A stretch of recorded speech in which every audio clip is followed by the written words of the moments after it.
Okay, hello everyone. The talk title is In-House or Off-the-Shelf, Building the Tech Stack of Mobile Games. I'm here with Matthias and we will be talking about how to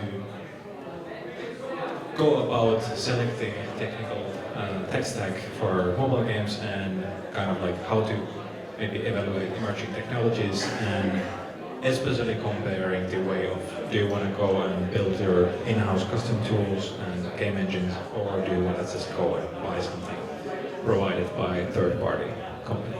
So maybe we'll start with introductions. You go first. Hey, nice to be here. I'm Matthias. I'm an engine programmer at Supercell. I work on our core tech and our own game engine. I do mostly rendering. I have quite a lot of experience in our tech stack. I'm Mikko Kolehmainen and I'm from Metacore Games. I'm tools lead, so originally tools programmer, and then now I'm leading a group of 6 people who are all tools programmers. And we are focusing mostly on building our in-house tech and stuff like this, but also, of course, doing a lot of integrations. Should we start from thinking about what type of games we make at Supercell and Metacore? Yeah, I think first decision that you're making, if you're thinking of choosing between a game engine, building your own tech stack, what do you need to do is what kind of game are you creating? Are you creating a single player experience that maybe is kind of this one-shot thing that the player plays and it doesn't live that longer, or are you creating a multiplayer game, or is your game somehow being updated for a long time? Do you have more live content? How do you want to go about that? Do you need a third-party engine if, let's say, for convenience? If you have something really specific, specific features. Yeah, of course, one big thing would be that are you building a 2D game or are you building a 3D game? That's of course quite a big factor affecting your choice of tooling. And I guess for context we could maybe tell that at Supercell many games are using 2D art, but then at the same time there's also some more and more 3D luring in detail, right? Yeah, so most of our games, as many of you may know, have been traditionally fully 2D. There is more 3D content emerging as we get more powerful devices also that enable such content. But our tooling for a long time was built around creating simple flash animations, creating 2D content, creating really stylized 2D content and in a manner that worked with a wide range of devices. Yeah, and at Metacore that was also the case for our main game called Merge Mansion. So basically everything was 2D in the beginning, and then slowly we started adding more 3D elements. So currently, for example, a lot of the characters in the game are actually 3D models, even though many other things are still 2D. So you can also, of course, combine these things. Yeah, also one aspect that might be interesting when you're choosing what tech do you need is what kind of market are you targeting? Are you targeting maybe high-end iOS devices? You might get away with third-party engine a little bit easier, or are you targeting emerging markets, like really low-end things? Then you might need to go and customize, even though you might have a 3D engine, third-party engine as a base. You have to go and customize it quite a bit to meet the performance targets. Yeah, and of course now we are coming from mobile game companies, so we are focusing mostly on Android and iOS, and that's of course narrowing down the possibilities of target platforms quite a lot. So now we've been focusing on that mostly. if we go to the benefits and drawbacks of going the way of building your own game engine, maybe for a context, I could tell that at Metacore we are using Unity for all the projects, but then in case of Supercell, you actually have your own custom engine. Yeah, we have our own custom engine, our own tech stack that has been there in place since our first games, and it's kind of grown organically out of that. We actually do a little bit of third-party things, prototyping, all of that. Some teams do, but all of our games currently available, they are using our own game engine. Yeah. And I guess now if we think about the games and what type of games are we making, then at least in my opinion, we often might see this happening in quite many companies where you want to start working on games and you want to do it fast. You want to go and start prototyping and just get the game running. You don't really necessarily pay that much attention over tech in the beginning. That's also one aspect to think about, that maybe prototyping the games can be actually quite a different part of the production than the actual launch of the game and building the maybe more like production grade version of the game. And I think that's the approach that Supercell has taken. Yeah, and that also depends on the team itself. If you, like you said, if you're a small team, you want to prototype quickly, a third-party engine might be something you want to use. Or if you just want to create games quickly and get them into market, a third-party engine might be what you want. If you want more sustainable, maybe if you want to have your game be available there for 10 years or more, then creating your own tech stack might enable much easier content production, much easier updates. You can stay up to date with security and all that. A third-party engine, you have more limited space to move around. Yeah, and then also if you think about company strategies, I think it's quite important to think that if you as a company have decided to focus on certain type of games, let's say that for example in case of Metacore games, we clearly have dominated the Merge 2 market, and maybe if we work on new games we might want to, I don't know, use that benefit of having knowledge from that market and already like maybe being able to reach that same audience easier and stuff like this. So maybe for the new games we want to also then optimize the tooling and the game engine setup so that we can make that type of games as fast and as efficient as possible. And of course then there it comes down to the fact of aligning the tech development with the company strategy, but then at the same time this is also the interesting part of doing the selection between do we go to the custom tooling route or do we go and buy some engine from the shop. Because then, of course, the options to developers like Unreal or Unity, they are trying to serve every possible type of game, every type of market you can imagine, every size of game you can imagine. So you don't necessarily want that.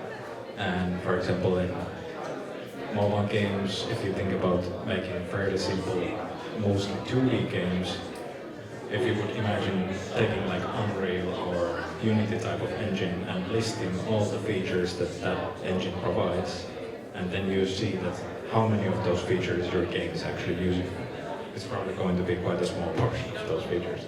So then, I guess then you could start thinking that, is it actually creating more overhead than benefit? And that's the balance what you're trying to find. Yeah, and thinking, okay, maybe I don't need all the features of Unreal or Unity. So what if we start our own tech stack? What if we create really tailor-make our engine to fit our games? It might enable lower-end devices, a bigger market. That might be useful, even though you have more burden on the tech team. Then again, with Unity and Unreal, they provide lots of editor tools. You have lots of content that you can easily plug in and go with that. So there is somewhat of a higher cost of building your own tech, but is it too high to outweigh the benefits of bigger market? And especially on the tooling side, you have to have a really good tech team to create those tools because the artists are going to be relying on those tools. And there are tools that you can use as a kind of a standalone tools.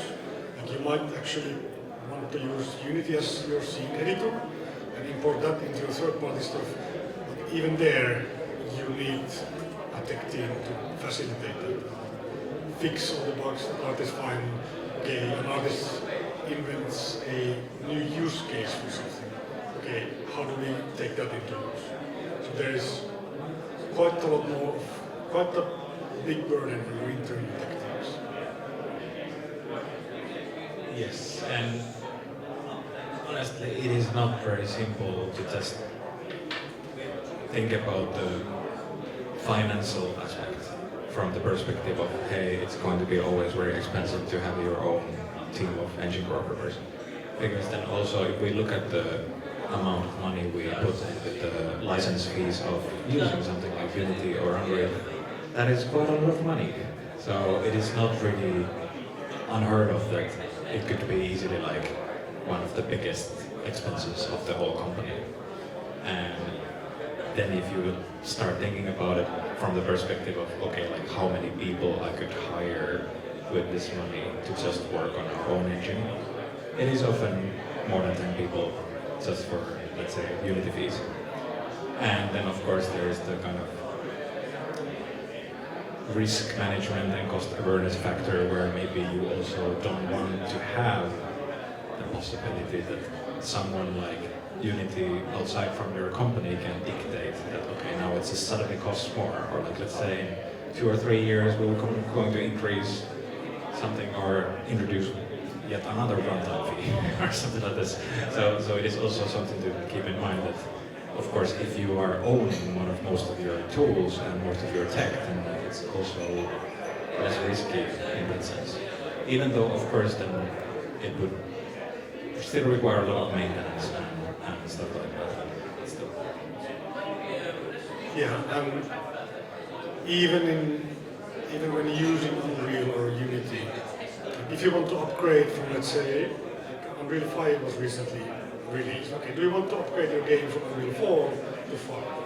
That might be a substantial amount of work for how much benefit do you still get. If you have a really simple game, you might not. But that's also something to think about.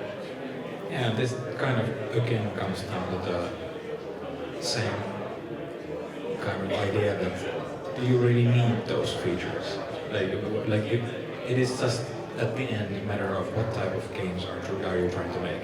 What do you actually require for those games? So we are of course then being bombarded by ads of fancy new Unreal Engine features, for example. But then if we think about like something like mobile games, do we actually need those million features? Yeah, and what I find is that nowadays there are lots of studios that use Unreal or Unity, and lots of artists are used to those workflows. How do you then bring those people into your internal tech stack that might behave completely different to what you're used to? You might not have, like, your artist might be used to using blueprints, which is not that great for most users, but it's easy to prototype things for artists. And if you don't have anything like that, then okay, how do you do that? Do you involve a programmer? Do you involve some other people? So there are considerations that you have to take into when creating your internal stuff. Again, that goes back into tooling. The tooling has to be there to facilitate artists' work. Everything else kind of falls into place easier.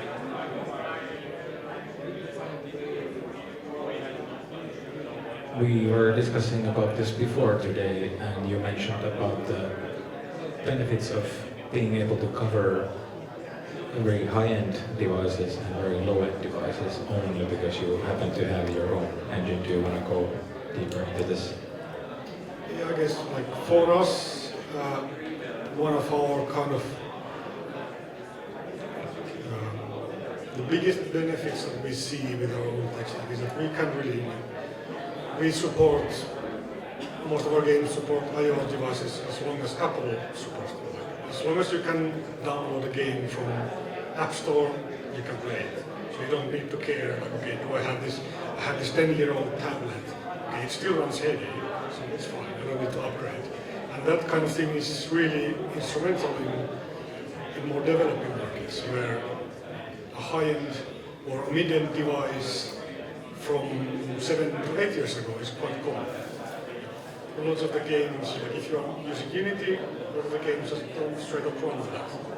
So that's one thing that actually there are a few games that are played in places like Indonesia only because they run on the devices. And most of the new fancy games are not available there. So people play Heyday, people play Clash of Clans, all that stuff. So that's kind of the biggest benefits that we have seen.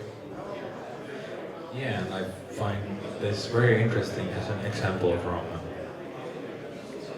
how the tech stack can serve the business strategy once again. Like, is your goal to try to reach as big audience as possible, or is the idea try to target the only small population of higher spenders on iOS devices or something like this? So also keep that in mind. Yeah, but yeah, that's a good point. If you're targeting iOS high-end, maybe Unity, Unreal, that's good enough for you, because compared to low-end Android, iOS has for years been quite a lot ahead. Then when you're kind of targeting that really specific market, a lot of this kind of, do I go my own tech? Do I use third party? How much is it gonna hinder me? That kind of just naturally goes away. Your player base is, they pay more, they have better devices. So.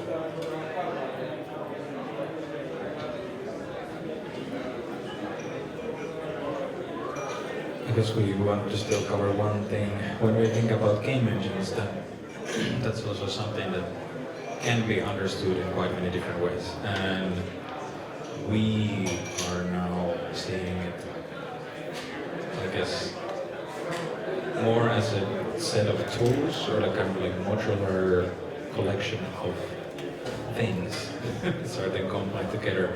And then I guess the one thing is that we are not necessarily approaching these things in the same way as Unity or Unreal would do that.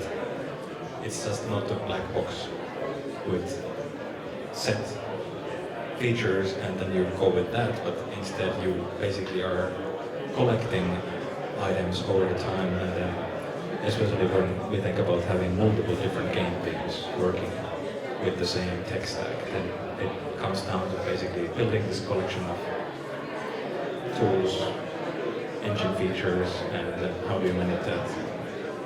You want to keep examples from Supercell. Yeah, like, I think that for a long time, because our engine is kind of this organically grown from kind of mixed bag of tools from games kind of shared over time. Lots of the game, they have their own editors that they have built, but then we also have this central engine that has some themes in it that can be shared between game teams. There's also lots of sharing of, okay, I built this editor for my game, okay, maybe it can be used on this other game. Okay, let's copy and paste and maybe change it a little bit, now you have an editor. So that is also easier, that's an easier process when you have your own custom tech stack, but that's also what you can do with Unreal or Unity. Like, for example, one interesting case recently, the new Oblivion remaster that Bethesda just released, it's actually using Unreal Engine for its rendering, and they have their own engine driving the logic on it. So even these bigger engines, when you take your time, you can take the pieces you need to modularize it, and then you can share things between games.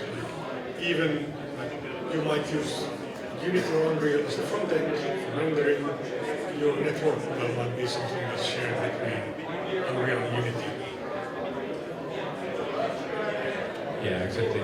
And then this also again ties into the balancing out the benefits and drawbacks, because then of course like how much financial risk are you taking on developing your own thing, which then maybe wouldn't work in the future at some point, but if you make it modular enough where you can actually separate many of these parts, you could potentially upgrade some parts over time and kind of keep building up this.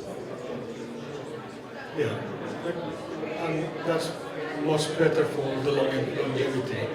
If you have released a game 10 years ago, you can use the same pieces in the game that you're building now. You have it's much easier, much less resource intensive to keep all of your games running. If you have to build everything from scratch for each new game, of course the likelihood of being able to have these long-lived games is much lower. And at least for us, I think that's part of our brand recognition, is that we have a trusted clouds. That's what people recognize us from, as a Supercell. And then when we create a new game, we can use that as kind of a launching platform. Hey, okay, Clash of Clans, there is another game that we made. But if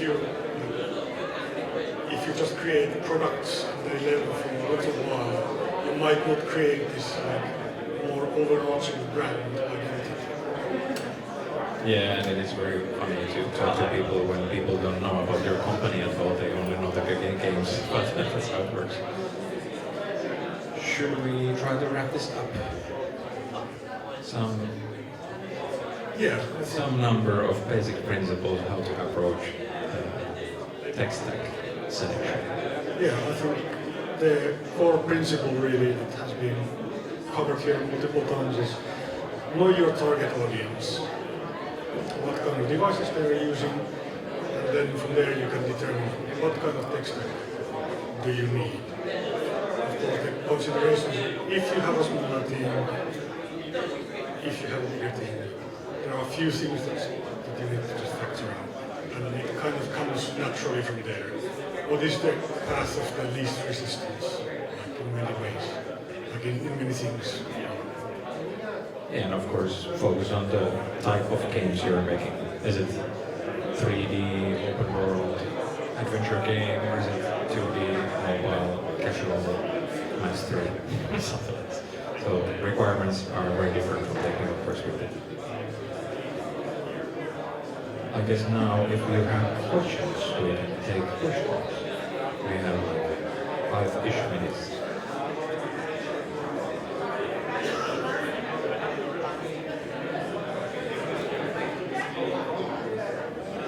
Okay, I got this burning question because of my background in system programming. Now, when you decide on that, count the benefit or comparison between different platforms. For example, Android versus iOS.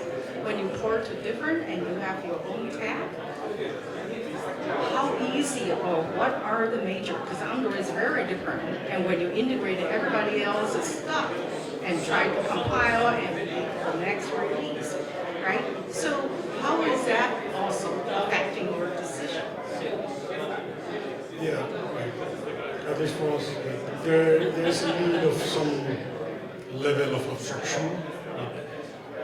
You want a common system that the game uses, and then the engine abstracts Android system specifics, iOS specifics, all the APIs you might be calling. So you have to factor that in. How do I abstract? And once you have the abstraction, the game doesn't actually need to know if it's running on iOS or Android. There might be some consideration for performance. If you're on iOS, you might use high quality assets. But as a game programmer creating the product, that kind of platform stuff should be in the engine. The engine should take care of it.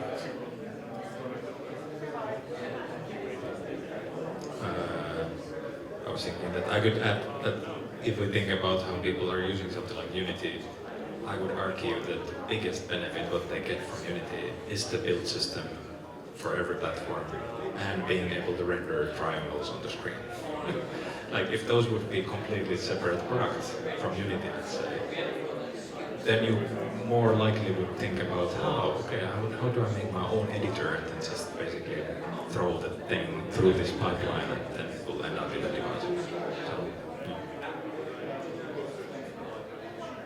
Right, three questions. One is because you say that you're using Unity, you have access to source code, and what kind of support you get from Unity to do like low-level optimization for mobile devices?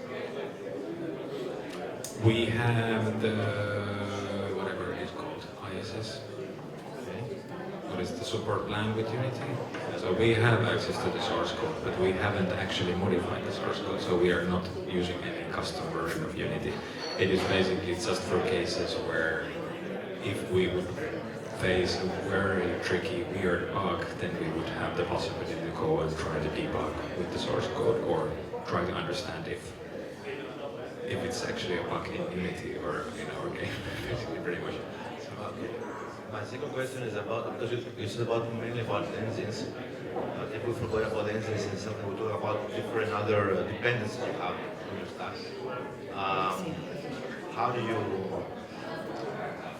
do you choose what kind of libraries are you going to use, external libraries, let's say, and even if they're open source and stuff, how do you manage to, do you kind of fork them and you own them, or you say, okay, it's up to someone else that's managing this? Yeah, those libraries, it really depends on the library. There are some libraries that you can pretty easily license and use the source code. Then we might use that, we might actually modify it a little bit.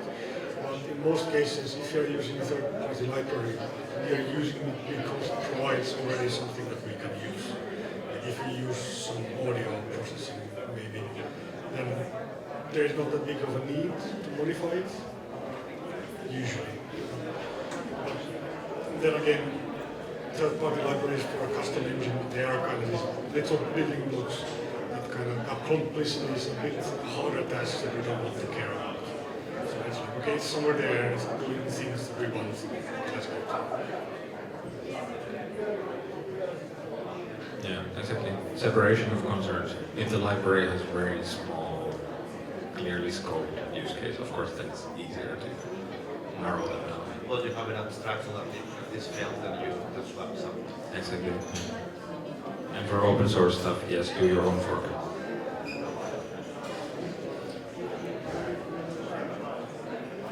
Any more questions?